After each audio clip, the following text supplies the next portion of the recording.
Good morning. I'm out here with grandfather, showing you how tall he is. I came out earlier and I just got snow in my boots. So now that it's warming up, it's 25. I thought I'd come out again. And I'd like to sit with grandfather and share a message from the Magdalene for winter solstice. I had to come outside, as cold as it is, because there's something about the light in the snow that is so magnetic and beautiful. And you can see, I don't know if you can see, but the tracks of the deer. It's so beautiful how they crisscross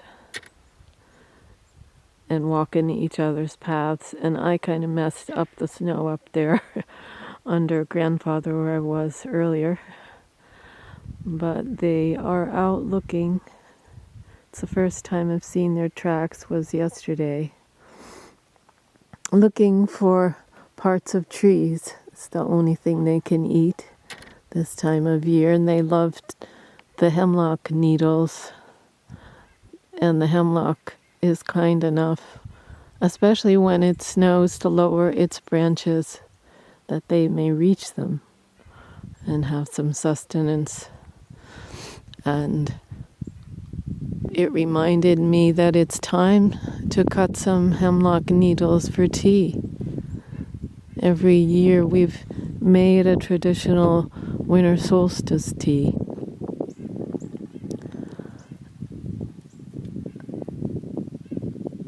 And the natives' teachings tell us that there's a great deal of vitamin C, and it was always used as a tonic. Nature provides. Okay. I hope this works. I'm trying to put my glove on. I'm going to hold a piece of paper. Yeah, I'm not going to be channeling the Magdalene out here. It's a little cold. She inspired me to contemplate the passage that I heard. It was actually 2 years ago. Oh, how beautiful. The snow is kind of blowing down even without the wind off the needles. And one night I woke up and heard 4 lines, 4 phrases. Through the mists of Avalon she moves, in and out of my heart. Breath of the rose. And I made the assumption that this was the Magdalene, for I started to feel her presence more and more. My first relationship with her was with the oil of Magdalene, and that was way back in 2008.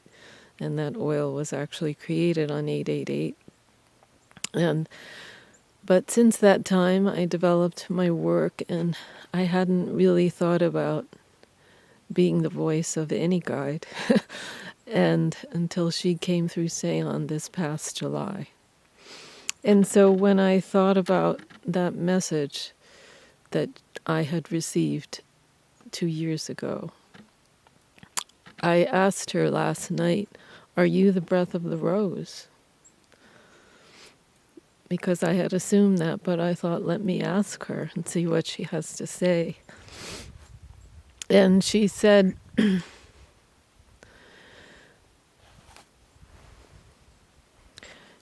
that was the name my heart called her.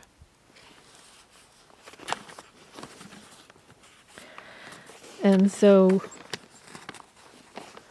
when I asked her later on, Did she have a message for the solstice? She spoke about the rose.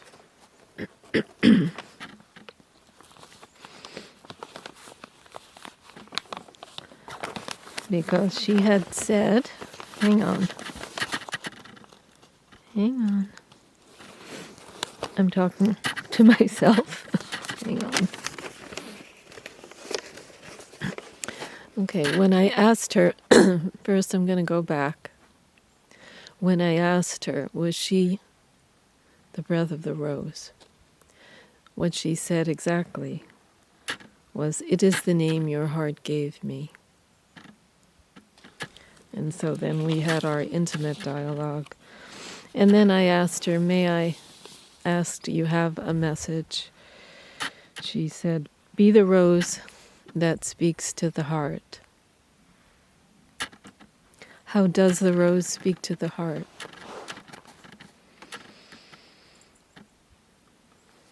How does a flower such as the rose balance the rhythms of the heart? How does the elemental that rose is call up what it does from the earth? These are questions you can ponder. But what is it? What do you truly need to know? How does one sustain the vibration of love that serves? That serves not just a few, not just those who bring comfort and reflection, but how to be the love that serves all. This does not work in abstraction. The thoughts like, oh yes, we love all.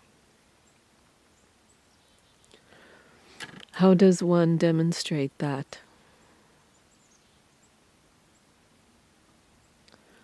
That is your quest as you walk this earth. By showing up, by being present. This is an expression of love. Begin there. Being present with the most challenging person for yourself, perhaps. Being present for yourself. Perhaps you are the most challenging person to love. You must begin with the self until it disappears. Call upon the rose, a great ally in the mysteries of the heart.